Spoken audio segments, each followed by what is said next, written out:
Buenas tardes, América. ¿Cómo estás? Ha sido, Bien. es un gusto tenerte aquí, la verdad. Y bueno, una pregunta para romper el hielo, ¿te parece? Bueno, ¿cómo te conozco? La verdad es que sí. Bueno, ¿De cuándo te conozco? ¿desde cuándo? Ay, podemos ¿Te ir acuerdan rompiendo el eso? hielo. A ver, háblanos, para quien no te conoce, ¿quién no te conoce? Háblanos sobre qué. Háblanos sobre quién es América, A ver, ¿quién soy yo? quién es ¿A qué Walsh. nivel? ¿A qué? Por favor, no me compliques las cosas. Es que claro, me dices quién soy, entonces es como que tengo muchos niveles, Es entonces verdad. ¿a qué nivel? Si fuera como un libro, ¿cuál sería la introducción, el prólogo? Si fuera un libro, para mí sería que soy una buscadora de de diferentes lenguajes, diferentes formas para ayudar a la gente y para mejorar la calidad de vida de las personas y la mía misma. Y pues ahí ha estado muchos medios, muchas herramientas. Pues por eso te digo, ¿a qué nivel? O sea, porque Ajá. tengo como que diferentes aspectos de mi vida y necesito que me especifiques, porque si no Con yo los me puedo ir capítulos, hablando ¿no? de... Sí, como que los capítulos son varios. ¿Cuántos capítulos sería? A ver, sería mi capítulo de Tecnología en Electrónica y Telecomunicaciones de la O... Politécnica Nacional, mi capítulo como gestora cultural, mi capítulo como actriz titiritera, mi capítulo como directora de teatro, mi capítulo como docente, mi capítulo como buscadora de la espiritualidad, pues, y mi capítulo como criadora de guaguas ajenas también. O sea, tengo algunos capítulos. Entonces, no, o sea, como de la que aporta en la crianza de guaguas ajenos. Ese es un capítulo Ah, amplio y que ha tenido como que varios frutos. Entonces, como ok. que en qué lado tendría que ubicarse, ¿no? Verás, siguiendo la estructura de esta idea de un libro propio, personal que significa la vida, hablemos sobre el autor. Háblame sobre quién eras antes de escribir este libro. Por ejemplo, un poco sobre la niñez. Chusa, a ver, primero yo tengo borrada mi niñez hasta los 8 años. ¿Ya? No sé, creo que ahí fue cuando mi papá se divorció de mi mamá y fue un dolor tan grande que yo simplemente olvidé hasta los 8 años todo. Entonces, a partir de eso tengo ciertos recuerdos, sobre todo de mí disfrazándome de gallo o de gallina, que era mi juego favorito, y con este títere que está aquí, De que los me ocho regaló mi años. mami cuando tenía 8 años. Es una marioneta que mi mami me regaló y era mi primer juguete. Entonces, este era mi juguete favorito. Y yo lo que solía hacer era hacerle bailar, hacer cualquier cosa. Y pues, y si no estaba jugando con este títere, con esta marioneta, estaba disfrazándome de gallo o de gallina. Entonces tenía yo un guante rojo de mi mamá y me lo ponía en la cabeza. Y entonces en la cabeza, si me ponía un mantel debajo, blanco, Ya. y la de encima era la gallina novia. Si no ponía a mi hermana, una de mis hermanas me sabía pellizcar. Entonces yo me iba al segundo piso, porque vivimos en la casa del segundo piso del centro, en el centro, y yo me ponía las cadenas de los perros y me ponía a llorar por todo lado, puesto hasta acá, y decía que era el gallo atormentado. Entonces andaba así, ¡ah! Llorando, ¿no? Y ella obviamente con su novio o cualquier cosa, pero yo pasaba llorando por la mitad, con esto puesto así. Imagínate qué escena. Sí, yo pasaba en esas, ese era mi juego favorito. O si no, pues jugando con mi muñeco o si no, estudiando. Esas eran mis actividades. Háblame sobre América adolescente, pasando después de jugar a ser una gallina. ¿A qué jugabas? Jugué a ser, creo que hardcore, no sé. Tenía cuando nadie se cortaba el pelo punk. ¿Ya? Yo me lo corté punk así, chiquitito, cuando tenía 13 años. ¿Ya? Yo sé, me vi cómo me aguantaba. Tenía así el pelo y me hizo un mechón amarillo aquí así. Fatal, horrible. Yo no sé cómo andaba así por la calle ni por la vida. Y pues yo empecé a trabajar a los 16 años porque mami no tenía la posibilidad de darme, yo tenía solamente ropa heredada de mis hermanas.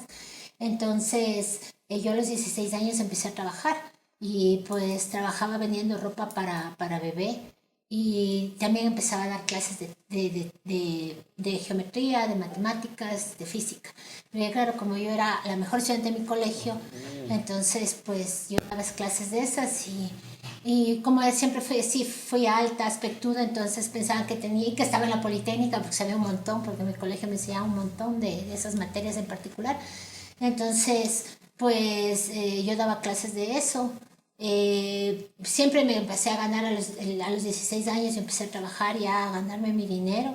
Y pues a esa altura más o menos fue la primera vez que entré al teatro porque me botaron de pintura, del taller de pintura, porque mi profesor de pintura me dijo algo que no me gustó, entonces yo le enfrenté y me botaron. Y como había que tomar un taller, no sabía qué taller tomar, entonces tomé el taller de teatro. Ese fue el primer acercamiento. Sí, cuando yo tendría unos 16 años, sí, unos 16 años, justo empecé a trabajar y me pasó eso. Y claro, ya empecé con el teatro, después ya fui a la Politécnica Nacional, en donde terminé mi carrera de tecnólogo en electrónica y telecomunicaciones, igual siendo la mejor egresada de mi promoción, porque sí era, o sea, de mi carrera, de la tecnología en electrónica, porque siempre he sido bien ñoña. Y de ahí pues empecé a estudiar, ya empecé a hacer teatro y pues ya me quedé en el teatro. Con respecto a la adolescencia, hay dos puntos que me suenan bastante interesantes y es el hecho de ser la adolescente anarquista o confrontadora que tú manifiestas que eras. ¿Cómo era ser así en esos tiempos? En esos En tiempos. esos, bueno, tampoco nos alejemos mucho, sí, pero En diga- esos digamos que hoy tiempos. por hoy ya es más normal que las personas cojan y digan lo que piensen con un Era libre complicado, albedrío, claro. era complicado. El problema, bueno, digamos, no sé si el problema, el asunto es que como yo era tan buena estudiante, me podía dar mis licencias. Entonces, claro, si me botaban del colegio, me expulsaban, no tenía quien vaya a sus concursos de física o sus concursos de matemáticas, esas cosas. Entonces, yo me daba esas licencias porque era muy buena estudiante. Entonces, obviamente, y era la que iba a los concursos, la que representaba el colegio en todo lado. Entonces, era como que se aguantaban que yo tuviera esa forma de decir las cosas, porque si no, pues se quedaban sin la gallina de los huevos de oro Claro. que pudiera decir las cosas. Entonces, sí, yo fui muy confrontativa de adolescente, mucho, demasiado. Yo creo muy irrespetuosa también.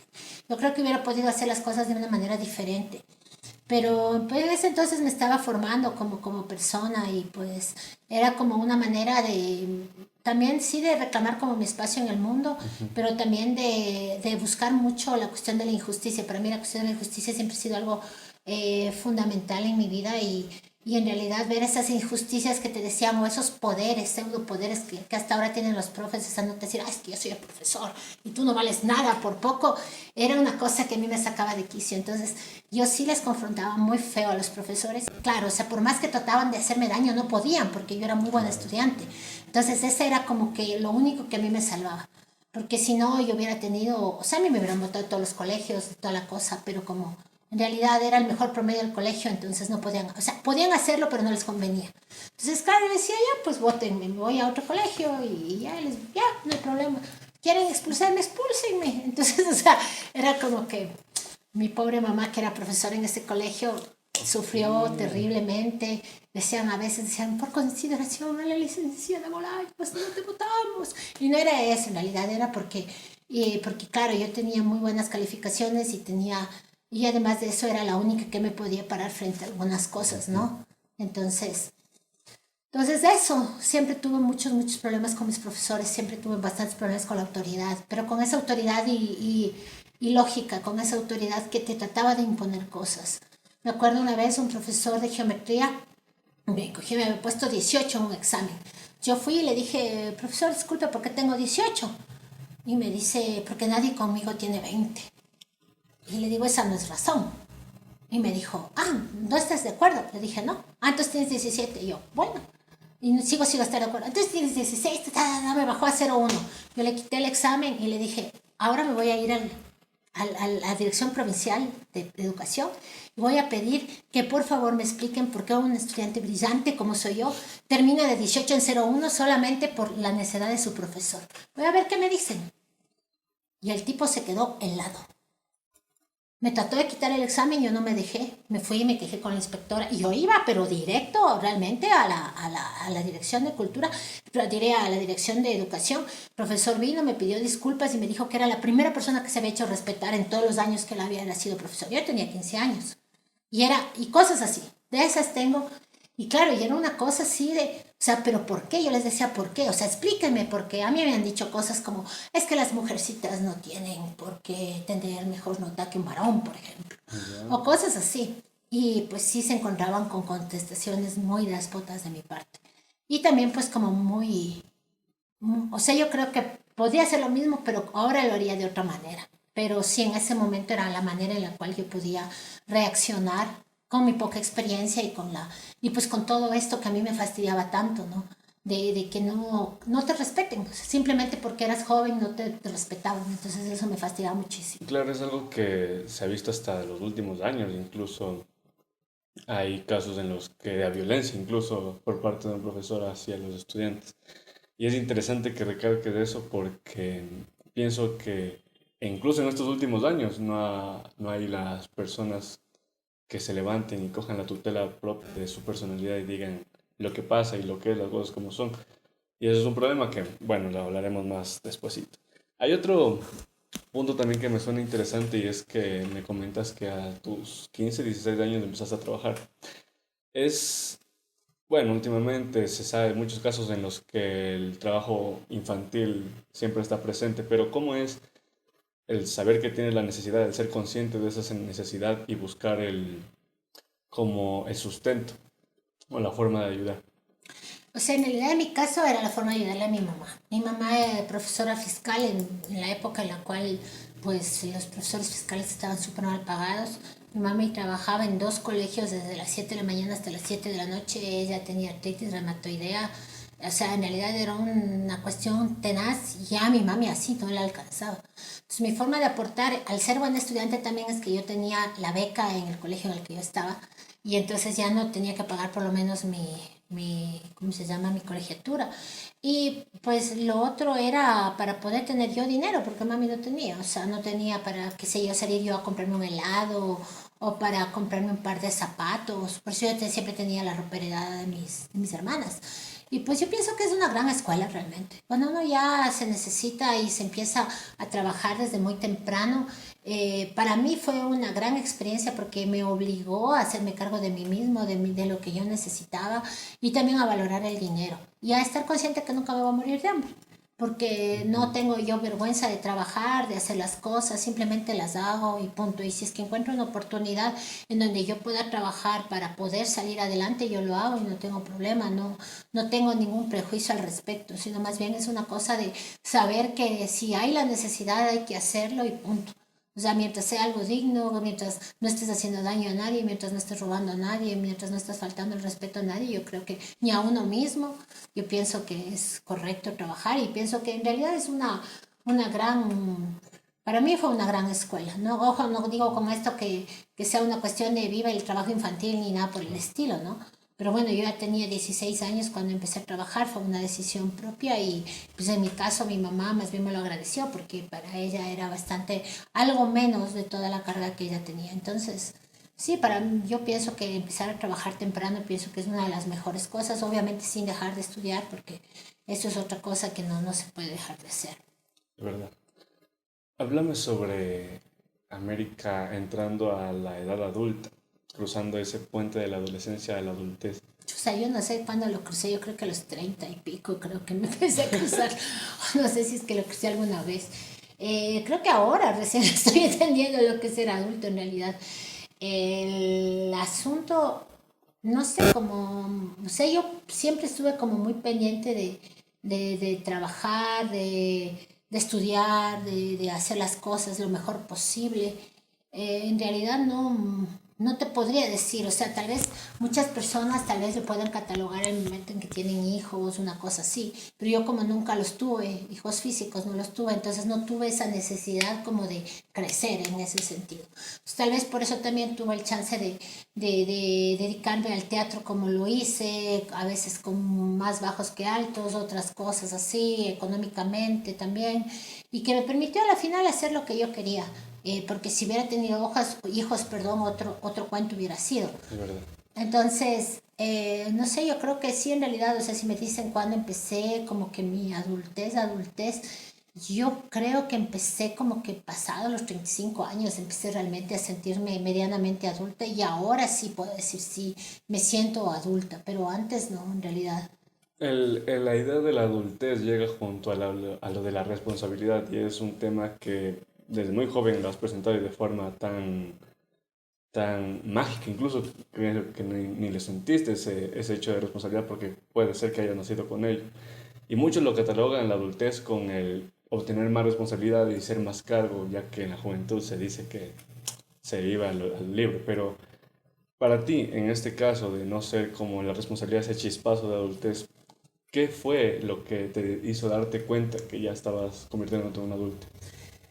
Sí, a ver, lo que me hizo empezar a dar cuenta, eso fue que empecé a manejar mejor mis emociones y empecé a manejar mejor mis relaciones.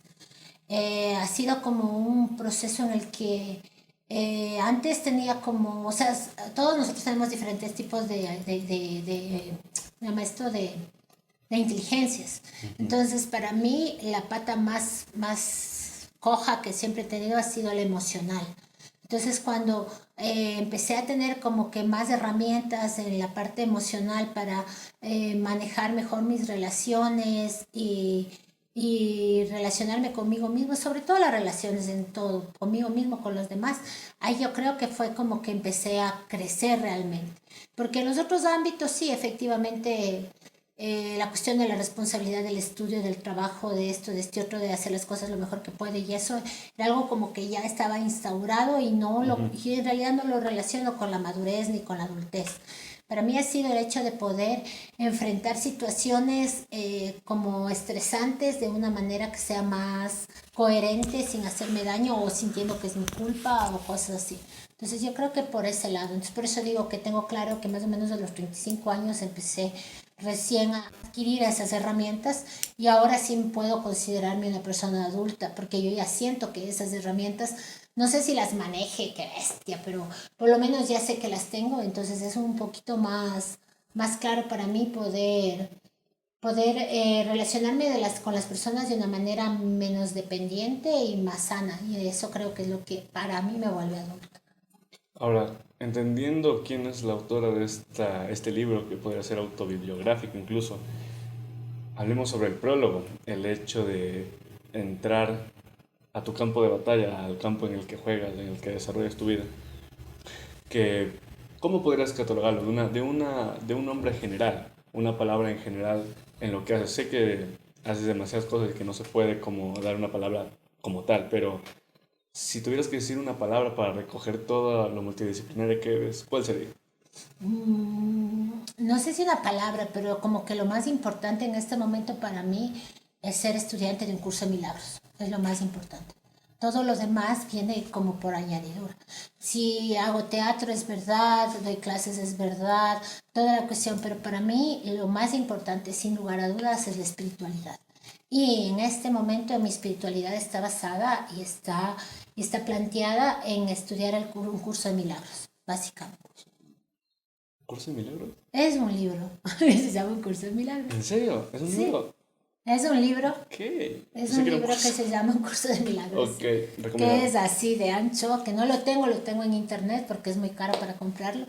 Y pues es un libro que habla de una filosofía advaita, es decir, de una filosofía en la único, en la unicidad, en Ya. donde se pierde la idea del dualismo y en donde se plantea básicamente que lo que nosotros vemos afuera son proyecciones de nosotros mismos. Y entonces el momento en que si tú quieres cambiar esa proyección, lo que tienes que hacer es Por dentro. cambiar por dentro y ahí vas a poder cambiar esa proyección. Y básicamente habla de cómo nosotros hemos salido creemos, estamos en un sueño al creer que estamos alejados de Dios y en realidad no lo estamos. Ujú. Eso es como que hay una parte muy linda que está justo en el prólogo de Un curso de milagros que dice, nada real puede ser amenazado y todo lo real no existe. Entonces, y Ok. todo lo que está y todo lo que es real es lo que proviene del Mm. gran espíritu o de Dios o de la mente universal, como quieran llamarlo. Entonces, eso para mí es como lo más importante en mi vida. Y a partir de eso, pues hago todo lo demás. Entendiendo que, bueno, ese es como un centro motor, podemos desglosar dos. partes de este núcleo, que pueden ser mil más, obviamente, pero las quiero relacionar y agrupar como para hablar de forma general de estos temas. Y es la parte académica y la parte artística de América, que creo que son dos polos que, a su vez de ser diferentes, tienen una interrelación tan profunda y minúscula que no muchos la saben o no muchos podemos reconocer. Pero háblame de la parte académica de América. A ver, mi parte académica, más allá que he estudiado un montón de cosas, que he estudiado muchas cosas de muchos aspectos, desde las ciencias exactas hasta las ciencias sociales. Eh, yo creo que el ser académico es algo que yo personalmente no considero que yo lo sea. Se necesita tener como cierta lista de requisitos que yo no los tengo, entre esas publicaciones y cosas así. Lo que sí soy y lo que sí he sido siempre es ñoña. Entonces, eso sí, he sido ñoña y ese nivel de ñoñez he estudiado todo lo que había que estudiar. Estos, como siempre he dicho, estos tatuajes son solamente para despistar. Y las botitas punk también, o sea, yo soy ñoña. Entonces, en realidad pienso que la academia es un espacio para mí, desde mi perspectiva, un espacio que te permite ordenar los conocimientos que vas adquiriendo en tu vida. Entonces, simplemente es como poner nombre. O sea, es como que, o sea, yo he sido muy intuitiva toda mi vida en relación a todo lo que he hecho. Desde lo que he hecho en el teatro, desde lo que he hecho en todo, en realidad. Entonces, este camino que yo he recorrido ha sido más que nada un camino intuitivo.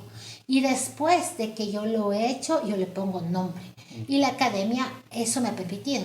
Entonces, por ejemplo, cuando hice la maestría en Flaxo, yo no sabía qué iba a hacer, o sea, yo tenía como yo entré pensando que iba a ser algo relacionado con el teatro, pero en realidad después cuando ya empezaron a darme las herramientas académicas en donde yo ya pude ir relacionando las cosas, empecé a darme cuenta que era mucho mejor poder hablar desde el trabajo que había hecho con ustedes, ¿no?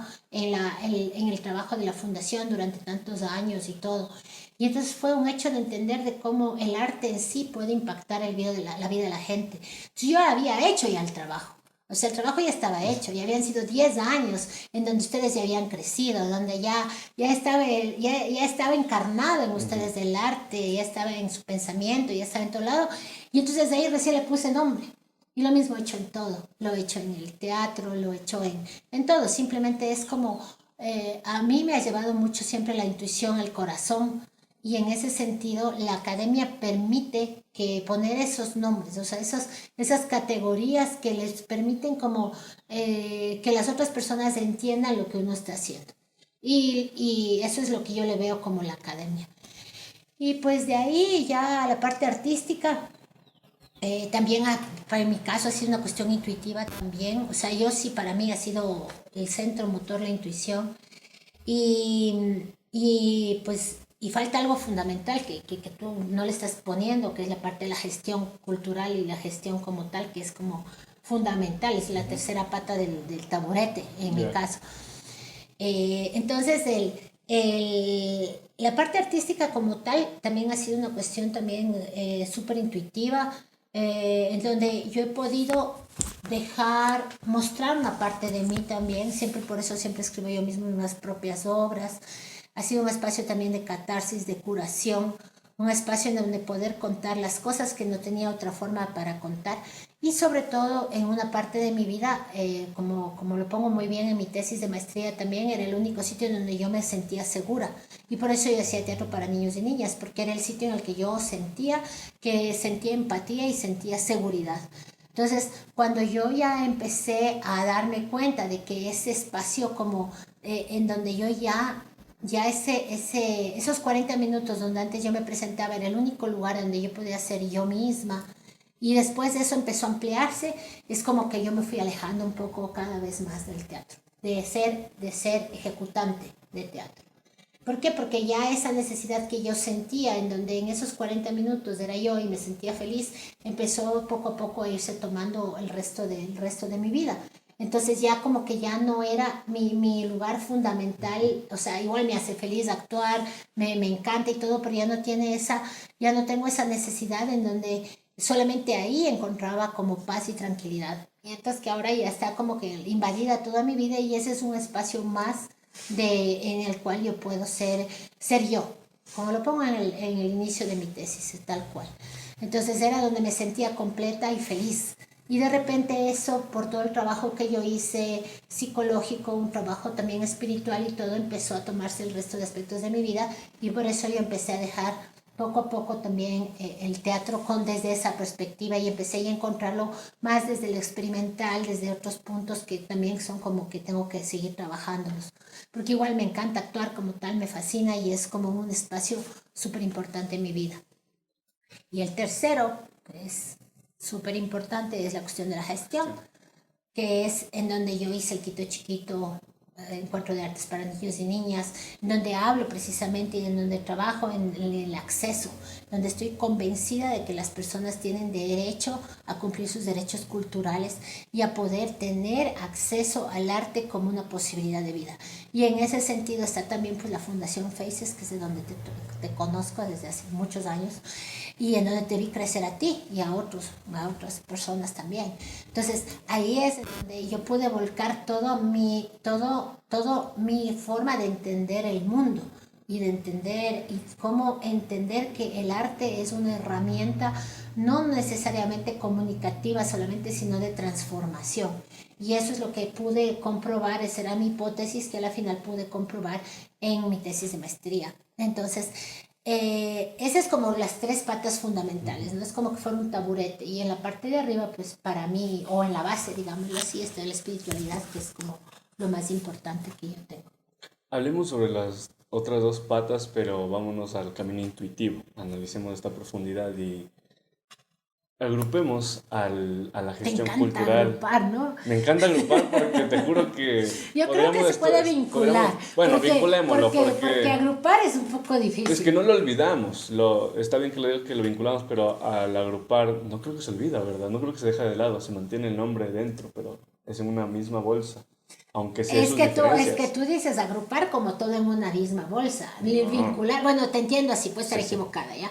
Pero la cuestión es que para mí agrupar es como que agarras todo y le pones en la misma bolsa. En cambio, el vincular es como que son cosas diferentes que se vinculan, o sea, que tienen puentes. Entonces, para mí son conceptos diferentes. Entonces, vinculémoslo a gestión cultural, a tu parte teatral, a estas a estas acciones intuitivas que ha realizado y denominémoslo como arte, como un corazón, como un centro motor que tiene las patas, hasta gestión, tal. Sí. Y defíneme. Bueno, te defino a vos. Tu libro. ¡No! Mírame. Defíneme.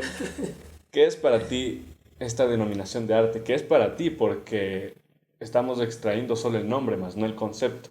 Ya. ¿Entiendes eso? ¿Qué es esa intuición? ¿Qué es ese arte que tiene esos puentes hacia la gestión, hacia el teatro? O sea, volvemos a lo mismo. Para mí es la voz del Gran Espíritu que nos habita a todos. Es la voz del Gran Espíritu. Es simplemente el amor infinito que nos habita a todos. Y que simplemente es lo que nos permite conectarnos con los demás. Porque todos somos uno y somos parte de una misma, somos parte de la misma mente universal. Entonces ese sí mismo, es el transpersonal que hablaba Jung. O sea, simplemente es lo que nos convierte a todos nosotros en seres humanos. Y en estos seres humanos que en el fondo de nuestro corazón nos habita algo más allá, que es el Gran Espíritu, que es esta fuerza divina, esta fuerza universal, la mente divina, que es la que nos permite crear. Entonces, todo eso es lo que habita en la intuición, para mí, ¿no? Es donde habita la intuición, en el corazón. Por eso es, mientras que en la cabeza habita el ego, lo que nosotros creemos de nosotros mismos, y además está el inconsciente, que está el inconsciente que está conformado por el inconsciente personal, el inconsciente transgeneracional, el inconsciente colectivo, y todo eso es algo como que nos va haciendo una cosa en la cabeza que impide que nosotros podamos escuchar realmente lo que nos habita y lo que somos en esencia. Y lo que somos, como digo, por eso es tan importante para mí la espiritualidad, somos lo mismo, o sea, todos somos lo mismo, como plantea el Kybalión, ¿no? O sea, el océano puede decir, yo soy esa gota, cuando estamos hablando, ¿no es cierto? Pero la gota no puede decir, yo soy el océano, pero sí puede decir, el océano vive en mí. y es lo mismo. Entonces, toda esa posibilidad intuitiva, toda esa chispa creativa, el arte, si se lo quiere ver como tal, es esa capacidad que tenemos nosotros creativa. Y esa capacidad creativa para mí proviene de la mente universal, que es a la vez, pues, yo lo veo como un gran espíritu. Todos tenemos un punto de quiebre en nuestras vidas que nos hace tomar decisiones, ya sean buenas o malas, que nos harán arrepentir o agradecer a un futuro. Pero en cuestión de América, ¿cuál fue el punto de quiebre que hizo decidir inconscientemente o conscientemente qué camino es el que debe seguir? ¿O cuáles son los caminos que debe seguir? Ni idea, en realidad no lo sé, o sea, no tengo claridad de decir, o sea, tal vez cuando terminé la Politécnica y le di a mi mamá el título y me empecé a vender artesanía en la calle. No sé, y yo empecé a hacer teatro, ya había hecho teatro antes, y me acuerdo con María Augusta Segura, nos íbamos a ir de viaje y dijimos, hagamos un grupo de teatro y le pusimos Calicanto, me acuerdo, y total después nos enteramos que ya había ese nombre y le cambiamos por otro nombre y no sabíamos qué ponerle y por último terminó como Luna Sol, eso fue en el 96 y llegamos a Altena y pudimos dar funciones y fue así empezó. En realidad no puedo decir en este momento, yo tomé la decisión de hacerlo de esta manera, en realidad no. Y tal vez sí, seguramente fue inconsciente, no sé en qué momento decidí dedicar mi vida al arte, como no sé en qué momento es lo que pienso, o sea, yo pienso que todo llega en su momento, ni antes ni después. Volvemos a la espiritualidad. Claro. Y para mí todas las cosas se dan en el momento adecuado y pues así como cuando me ofrecieron coordinar la Fundación Faces, no sabía dónde iba a llegar, no sabía que se iba a terminar con una pandemia. No, o sea, es como que yo juego mucho a la incertidumbre, o sea, yo juego mucho a buscar cosas que ni siquiera sé que existen. Esa es una anécdota que me parece a mí graciosísima y que creo que tal vez puede ejemplificar esto. Por favor. El año pasado estábamos no, hace 2 años ya, me habían invitado a un congreso en Manizales, un congreso académico, y pues el primer día me encuentro con una chica, dos chicas argentinas y una brasileña, que dice, vámonos, y yo porque me convenía, porque pagabas lo mismo ir en taxi que ir en el bus. Yeah. Entonces las chicas dijeron, bueno, yo dije, buenazo, nunca me imaginé que después con dos de ellas iba a ser súper amiga. Entonces, con las dos chicas argentinas, entonces andábamos en el taxi, que no sé qué. Y total, el taxista se me ocurre preguntarle. Y le digo, señor, ¿qué es típico de comer aquí? Me dice, ajiaco. Ah, le digo, genial, ¿cómo se llega? Me dice, verá, camina por aquí, que no sé qué, no sé cuánto. Llega caminando, llega al estadio y ahí está el ajiaco. Bueno, total, ya todo el mundo, que no sé qué, ya terminamos de hacer unas compras. Vamos a almorzar, vamos a comer ajiaco. Se dicen que es lo típico de aquí. Ah, bueno, vamos. ¿Y dónde está? Que sigamos caminando, lo mismo que me dijo el taxista. Total, empezamos a caminar y a caminar y a caminar y a caminar. Salimos en eso que decía ya Manizales, o sea, ya estábamos saliendo de la ciudad. Y seguíamos caminando y nos decían, ¿dónde es el ajiaco, señores? Ah, verá, de aquí siga caminando recto, que no sé qué, y ya va a llegar. Total, salimos de Manizales caminando. Seguimos de Manizales caminando. Estamos en unas curvas que ya ni nos bajaban, ni siquiera nos paraban los carros. No sé ni cuánto tiempo habíamos caminado. Era como, o sea, como que hubiéramos empezado, ponte, en la Basílica y ya estuviéramos ya camino a Mindo. O sea, sí, literal. O sea, así de lejos y de montañas y de todo. Y cuando llegamos a una parada y vemos al fondo unas casas, les decimos, disculpe señor, el kilómetro no sé cuantito o el barrio no sé cuantito, no me acuerdo. No, es allá. Y ¿desde dónde vienen caminando? Desde la Basílica. ¡Oh, qué barbaridad! ¿Y por qué vinieron caminando? Es que venimos buscando. Aquí dijeron que había comida. Y llegamos caminando. Total, ya todas con las piernas así sudadas, hecho pedazos. Llegamos a un sitio hermosísimo que creo que debería estar en la agenda de todos los tours, pero nunca nadie nos había dicho que existía. Llegamos y dijimos, señor, disculpe, ¿tiene ajiaco? No hay. Dice. No importa, denos lo que quiera. Y total, una de las chicas me dice, che, Wallis, ¿qué es el ajiaco? Yo le quedo viendo y le digo, no sé. Y la otra me dice, nos hiciste caminar 4 horas sin saber a dónde íbamos, porque querías llegar a comer algo que no sabes lo que es. Y yo me quedé así, dije, chusa, Y entonces la otra amiga argentina le dijo, bueno, pero es que no necesariamente tienes que saber qué es Ajá. para buscarlo. Eso es, o sea, yo en mi vida he pasado buscando ajiaco. Con respecto al tema social y de lo que nos gusta hablar, que es el arte como tal, ¿cuál es la visión que tienes sobre lo social? O sea, ¿cómo influye el arte en lo social? ¿Cómo es percibida esta palabra o este concepto en una sociedad? Pongámoslo en el Ecuador. A ver, como creo que es o como me gustaría. ¿Cómo crees primero? ¿Y cómo A lo ver, ves? creo que el arte como tal es mm, un espacio que ha sido como un espacio creativo que ha sido subvalorado y que en realidad ha impedido este espacio de subvalorización, le ha impedido llegar a potenciar lo que es capaz de hacer. Por otro lado, también la precarización de las personas que hacemos arte también es un problema, en el sentido que al no tener pues los mismos derechos que otros trabajadores, ni los derechos ni las obligaciones que otros trabajadores, obligaciones sí tenemos bastantes, ¿no? Pero derechos no tenemos, entonces eso lleva a que nuestro trabajo sea como que cumpla ciertos formatos, ciertas características, sea una lucha constante, poder llegar a tener cierta, o sea, cierta producción artística. Y obviamente eso también lleva a que el trabajo también sea cambiado para que pueda ser vendido. Entonces, yo creo que la precarización del trabajo está de la mano de la calidad y también y eso a la vez viene como un resultado de la falta de valoración que existe. Claro que eso ha cambiado bastante, pero también sí existe mucha...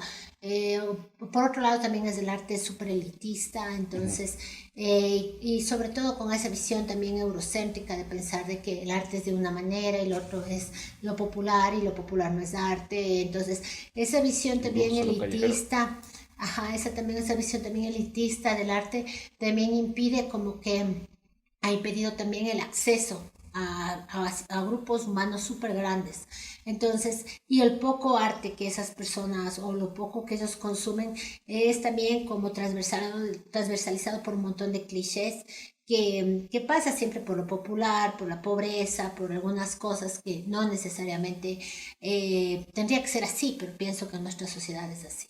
Entonces, pasa a ser como consumido, o sea, el arte popular, digamos así, está consumido por lo popular, mientras que la alta cultura o digamos el otro arte que está en los museos o el arte de los teatros o lo que sea, es un arte que no está al alcance Ujú. del pueblo. Entonces, por lo tanto, eso trae como consecuencia, perdón, eso trae como consecuencia que la gente pues no pueda tampoco ir viendo otras cosas y sintiendo. No digo educándose porque eso es, perdón, también una visión también eurocéntrica, ¿no? Porque ya tienen su cultura, o sea, todos tenemos nuestras culturas, nuestras formas de ver la vida, nuestra forma de vivirla y nuestras manifestaciones culturales, sino que obviamente si yo tengo acceso a otras manifestaciones culturales, voy a poder también ir construyendo mi propia forma de entender las cosas y eso es como lo necesario.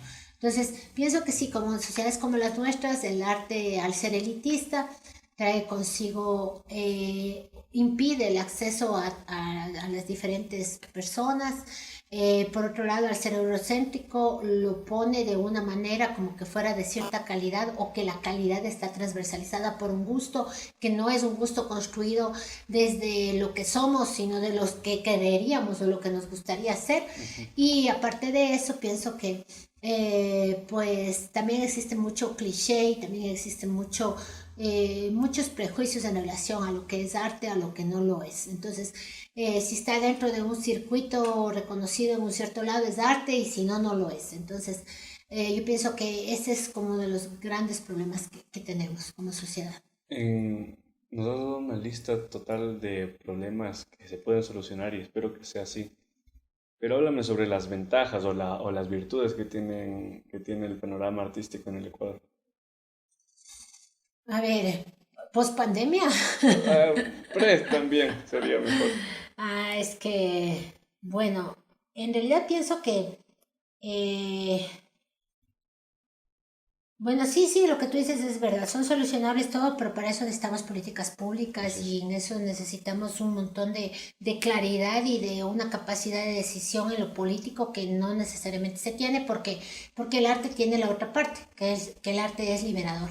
Y el momento en que eres liberador, eres liberado, ya eres incapaz, o sea, ya no eres tan fácil de sujetar como si es que no estás liberado. Es lo mismo Ujú. que la educación.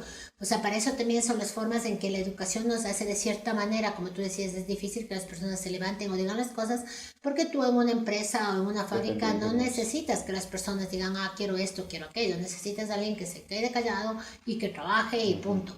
Entonces el arte como si es liberador, al ser creador, creativo, te permite entender el mundo de otra manera. Y yo creo que ese es como lo más importante dentro como de las grandes beneficios del arte. Yo creo que es la posibilidad de instaurar en la vida de las personas ver la vida de otra manera, en donde la creatividad como tal se vuelve fundamental, en donde la creatividad para ser creativo no necesita ser artista, o sea, puede ser un albañil creativo y ser el forrarte en plata, ¿me entiendes? O ser un ingeniero creativo que con los conocimientos que tienes como ingeniero puedes llegar a hacer otras cosas.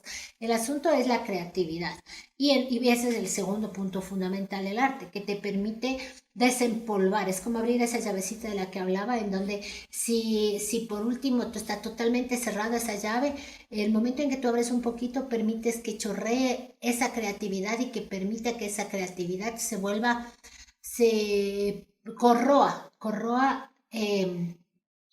el establishment, que corroa el status quo. Y por eso no es tan bien visto Ujú. y por ende no va a tener espacios. Ahora, ¿cómo lo veo yo en este momento? Bueno, puedo hablar un poco del teatro. Pienso que el teatro en estos últimos años ha sido bastante infectado por ciertas prácticas, sobre todo yanquis, en relación a lo que se supone es comedia y que son pocas las propuestas habían antes muchas más propuestas de teatro comprometido, de grupo y eso, ahora es más como por proyectos y casi siempre estos proyectos están relacionados con temas comerciales y sobre todo por esta infección, para mí una infección letal de todas prácticas yanquis ¿cómo se llama? Sobre todo el stand-up y este tipo de cosas que Claro. realmente yo creo que han corroído el teatro ecuatoriano, por lo menos el teatro quiteño. En Guayaquil no sé cómo estaría antes, desconozco, yo sé muy poco del teatro de Guayaquil. Lo que he visto son cosas que han tenido que ver mucho, salvo el trabajo de Sarao y tal vez de dos que tres compañeros titiriteros que ahorita se me escapan los nombres. La mayoría o lo más popular tiene la base de la comedia de la televisión, que lastimosamente tiene la televisión ecuatoriana, que lastimosamente está llena de homofobia, de transfobia, de Gordofobia. racismo, de machismo, de todas esas cosas. Entonces, no quiero hablar de que así sea el teatro en Guayaquil porque lo Ujú. desconozco, pero las cosas de teatro que yo he visto, en lo que he podido tener contacto, muchos de esos han sido la base como de ese tipo de programas de televisión. Seguramente habrán otras propuestas que yo desconozco. Aquí en Quito, en cambio, era como que otra forma de relación en la creación y con el teatro en sí.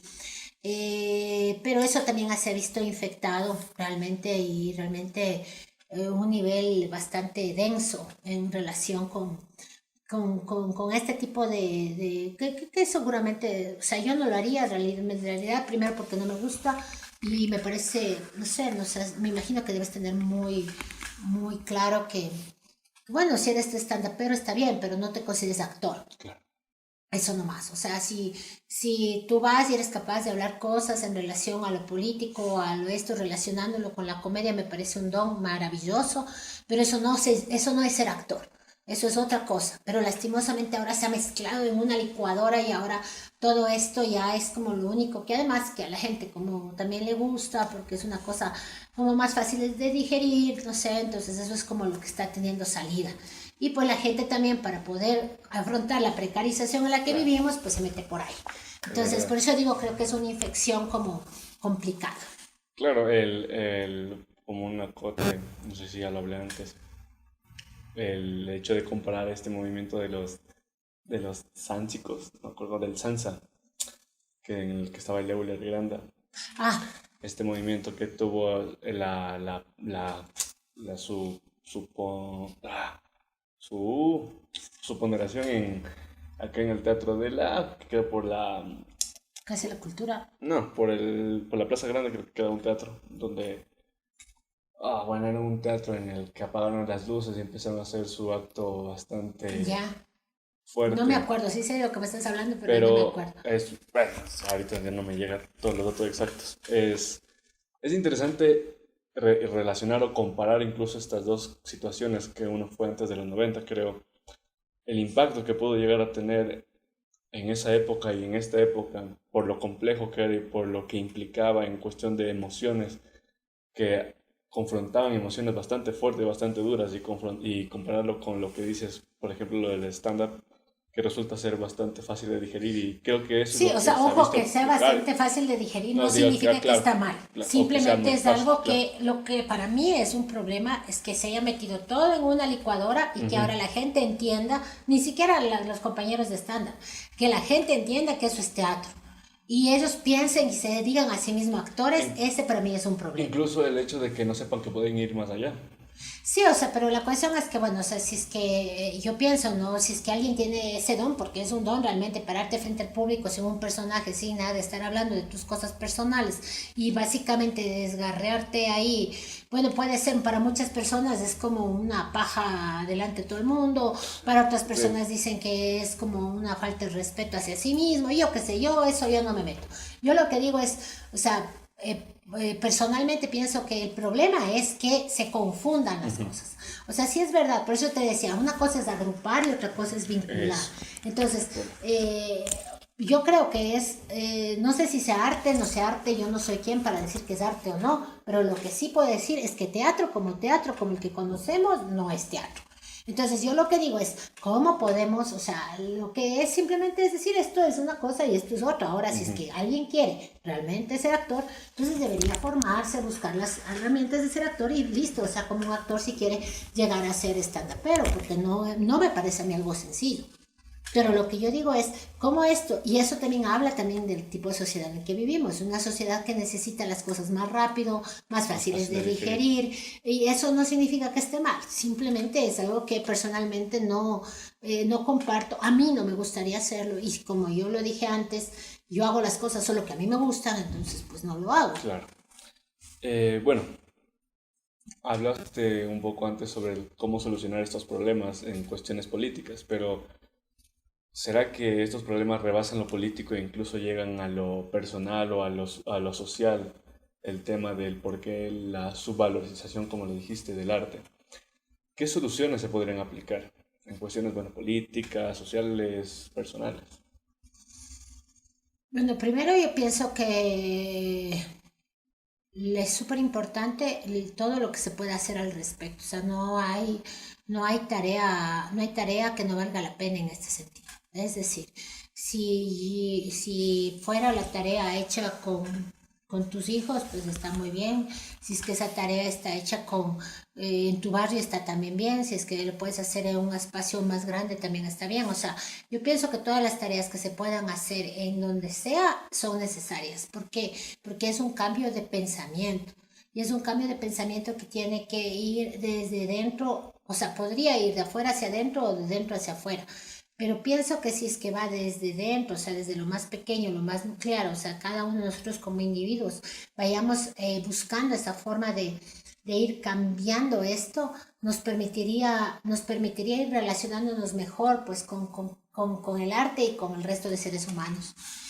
Y pues soluciones, para mí sí la política pública es fundamental, lo que cada uno de nosotros podamos hacer en nuestro círculo más próximo es fundamental y todas las acciones que se hagan son válidas porque son necesarias. O sea, todas las acciones, eso es lo bueno de un espacio en donde las acciones que han habido han sido pocas o que han sido, tal vez la hemos visto o se han difuminado con el tiempo. Es el hecho de que todas las acciones que puedes tomar son necesarias y que pueden tener un impacto. O sea, cuando yo empecé hace 11 años en la Fundación Faces, yo no me imaginé que 11 años más tarde iba a Claro. tener a alguien de uno de estos guaguas haciendo un tipo de este trabajo. Pero eso ya es algo que a mí me permite estar, de decir, eres tú, como hay otros más con quienes pudimos trabajar y con quienes crecimos juntos y que ahora ya tienen la posibilidad de tener otras herramientas. Y eso fue necesario.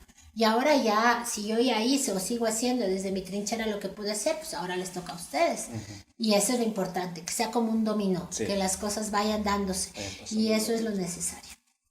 Ok, ahora para cerrar este ciclo, esta parte del libro, creo que pongámonos un ejemplo, ¿no? Es un ejemplo bastante puntual, pueden haber miles y variaciones, muchas, pero hay situaciones en las que en una familia hay una persona, un integrante que le apasiona realizar cualquier tipo de actividad artística, pero se ve limitada por la decisión de sus padres o de sus llegados al pensar que eso no es funcional en cuestiones lucrativas, incluso personales. ¿Qué mensaje como tú, como no sé si profesional como tal, pero sí experimentado en todos estos campos y que ha cambiado mucho en ti todo esto? ¿Qué mensaje dejarías para aquellos padres o para los jóvenes que quieren seguir estos caminos, pero hay siempre estos baches? A ver, primero hay que estar claro que el arte es un camino súper complejo. Ujú. El ser profesional en arte es un camino complejo. No es un camino imposible.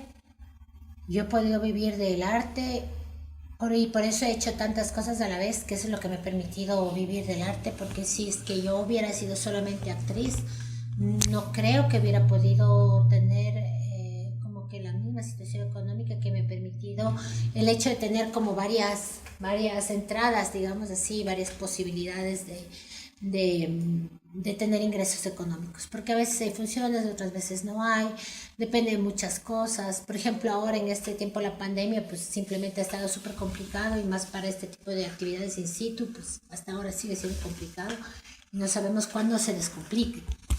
Pero bueno, entonces yo pienso que lo importante, no sé si mensaje, pero sí creo que es como importante saber que hay una sola vida en este espacio-tiempo y es una vida en la cual nosotros hemos venido a ser felices.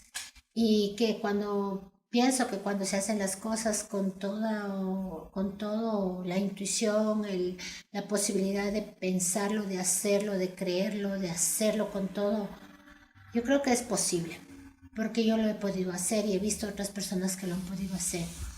En eso es necesaria la formación, es necesario estar siempre actualizándose, poder compartir con otras personas que te pueden enseñar cosas, aprender, enseñar, compartir sobre todo.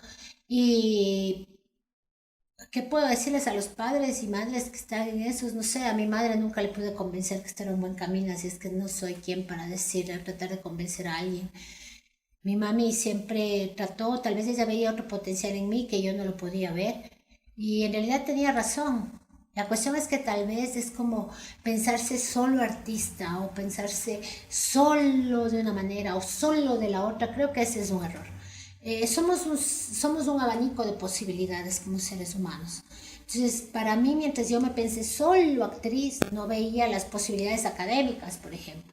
O cuando el tiempo que me veía solo de, qué sé yo, de actriz y gestora, tampoco veía los otros vínculos que podía tener por otro lado. Entonces, el momento en el que existen como que estas vinculaciones vuelve más rico el trabajo. O sea, por ejemplo, ahora muchos de la gente que está incursionando en el arte ya no es solo actor o solo actriz, ya tiene sus títulos académicos en psicología, en diseño gráfico, en no sé qué, en no sé cuánto. Entonces, obviamente va a ser mucho más interesante, pues, porque si eres psicólogo y eres actor, seguramente tendrás otros Claro. elementos para poder llevarlo a escena, no solamente en la construcción de tus personajes, sino también en lo que vayas a producir en la gente.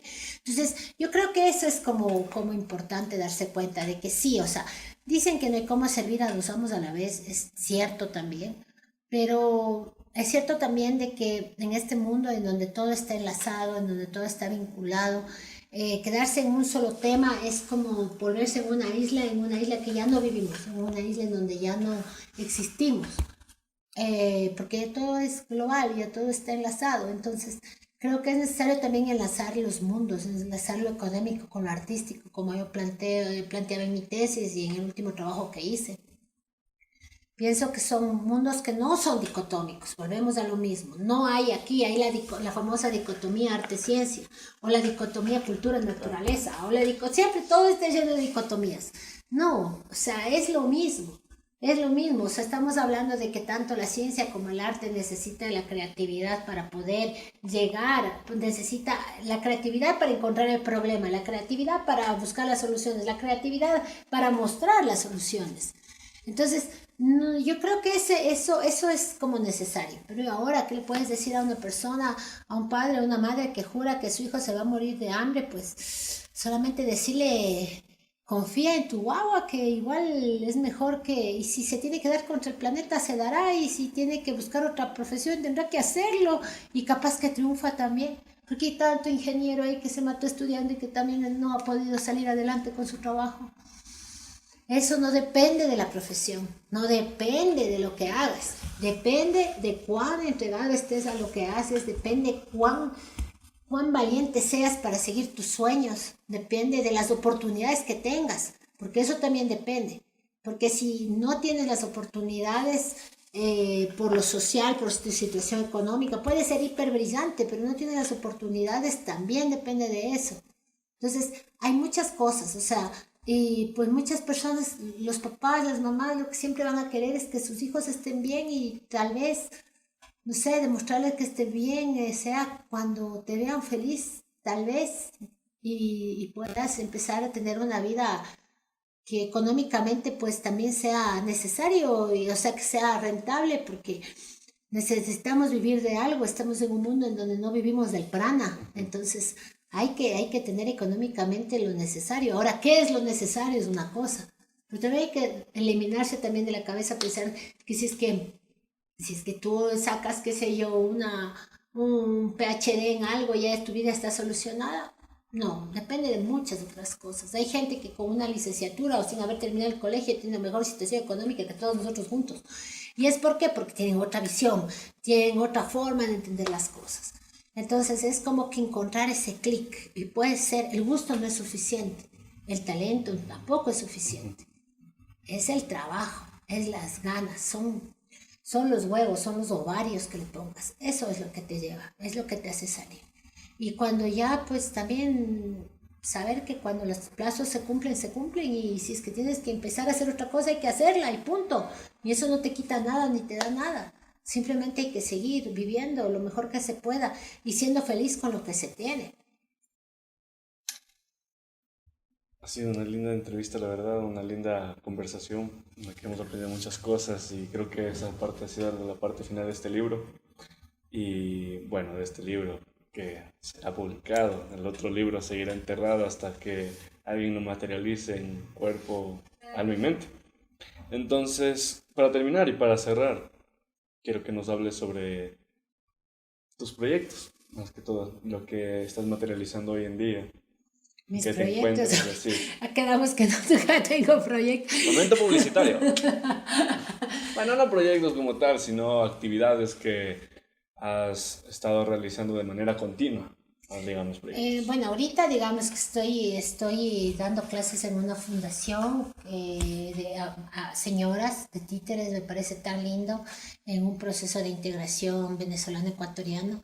Y a mujeres grandes que hacen unos títeres tan bonitos que vos les ves y dices, es como que sus guaguas están volviendo a nacer, o sea, sus propios guaguas, Claro. ¿no? Les digo, hagan un espuripuji, se han puesto a poner en Google qué significa espuripuji. Ya no tener idea, les ha tocado inventarse el espuripuji. Y yo decía, pero profe, no hay la palabra espuripuji. Claro que no hay, pues tienen que inventarse. Y viera, hacen unas cosas maravillosas. Y claro, y es como, y la gente dice, qué lindos que son los guaguas cuando hacen. Y digo, no, estos son de señoras. Sí, en serio, sí, o sea, ¿por qué? Porque están rompiendo la estética, están rompiendo la idea del gusto, están rompiendo la idea de lo bonito y de repente están haciendo algo que tal vez no hacían desde muy pequeñas, que era jugar, ¿no? Entonces estoy muy, muy contenta con ese proceso. Y pues por el otro lado estoy con mi idea de alquimia, que es la alquimia, receta de las abuelas, que es pues algo que ha salido en este tiempo, que al principio pues fue como que ahí sí me jugó bastante el ego cuando me decía yo, como magíster, estás haciendo comida. Entonces la comida ha sido re divertida hacerla, un montón de cosas, he aprendido un montón. Claro, obviamente uno no deja de ser quien es, ¿no? A la final termino, la gente piensa que es un trabajo de investigación de memoria viva. Y digo, no, no es un trabajo de investigación de memoria viva. Son unas recetas que yo me inventé unos cuentos y les pongo. Y claro, y que para que sea bonito y para que tenga su historia y su mística y su nota, pero... Y claro, y a eso le suman la nota de que son ricos porque cocino bien y porque es alquimia, porque es la nota de la transformación, volvemos a la espiritualidad. Yo soñé alquimia. Yo soñé alquimia, soñé el nombre, soñé lo que iba a hacer, soñé todo. Y sabía que esto era un camino en el cual, o sea, yo me iba a poder acercar a mucha gente y volvió a hacer eso, o sea, pasó a ser. Nunca me imaginé o sea, no sé a dónde me lleve. Para variar, estoy buscando a Giaco, así es que da igual que dure lo que tenga que durar, o sea, alquimia es eso, ¿no? La transformación, el buscar la piedra filosofal, el buscar la transformación del plomo en oro. Y es eso, o sea, tener una cebollita, tener un agua y no sé qué, y de repente, no sé, yo me siento como súper bruja haciendo las cosas, poniendo el sabor, poniendo las cosas, probando, es como, no sé, es algo mágico. Y por eso es alquimia. Y pues de las recetas de las abuelas, porque van juntando los saberes de muchas mujeres y también de hombres también que se han permitido contarme sus lados femeninos y que también han permitido que me han regalado sus recetas, me las han heredado. Y pues con eso estoy. Y realmente es súper interesante ver cómo ha ido creciendo, a veces más, a veces menos, pero muy contenta con este proceso alquímico también de transformación. Y eso es lo que estoy haciendo en este momento. He tenido muy pocas funciones de este tiempo.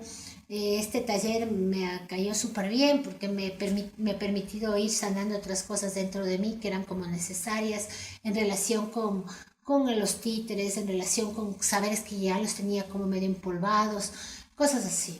Y pues contenta seguir adelante, por un lado, por otro lado, la transformación más grande que fue que la Fundación Faces tuviera que parar este tiempo. Y pues para mí eso fue bastante duro, pero bueno, ahí seguimos. Y con la alegría también de que como que la gente todavía está ahí, a pesar de que ya no esté la institución. Entonces yo digo, eso es súper chévere, porque es como que todo el trabajo de 10 años de tratar de forjar una familia, pues está, y ya no importa si yo no estoy, ya no importa si ya no está la fundación, ya está en ustedes, ¿no? En ti, en todos tus compas, de todo eso, ya está sembrado el arte, ya está sembrado, ya está encarnada la posibilidad de entender que existe, que la familia no solamente los que llevan tu sangre, sino los que escoges en la vida. Háblame sobre la Fundación Faces, hablas tanto de ello que, bueno, Háblame ambos lo vos sabemos. sobre la Por Fundación favor, yo Faces. soy el entrevistador, yo no tengo voz ni voto aquí. No, Yo no, solo, no, no, por háblame vos, porque a favor. mí, vos sabes perfectamente de que para mí una de las cosas fundamentales de mi vida ha sido escuchar cómo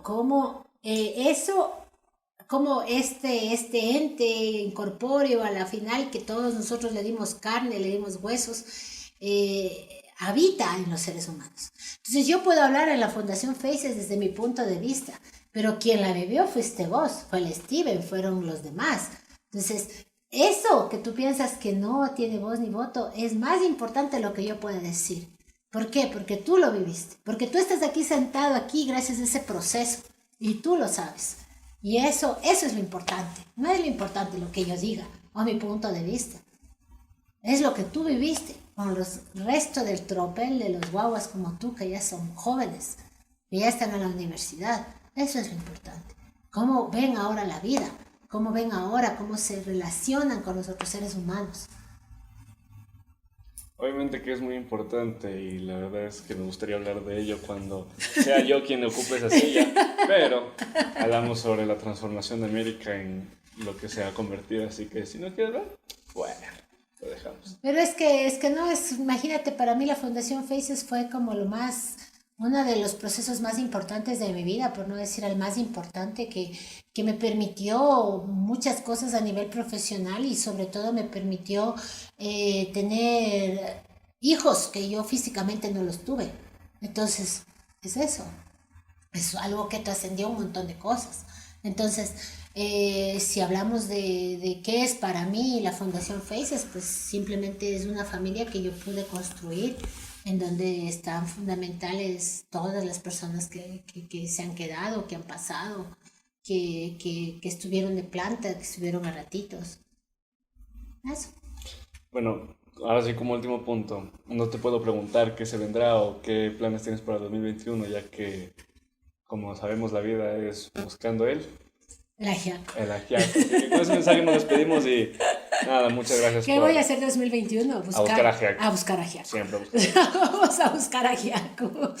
No importa lo que haya a caminar, no importa quién haya a convencer para ir. Eso es lo lindo de Es lo buscar lindo, ajiaco. buscar El a proyecto. Giaco. Sí, y que llegas y ni hay, pero no sabes ni qué es, pero bueno, ya llegaste. Así mismo, es que en el 2021 seguiré buscando a Giaco como lo he hecho toda mi vida. Muchas gracias por esto y nada, nos vemos pronto.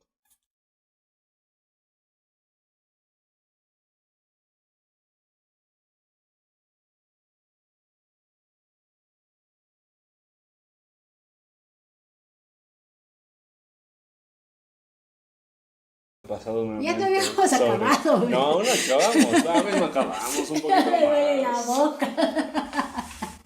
No nos demoramos en la medida en la que no te demores. Corte.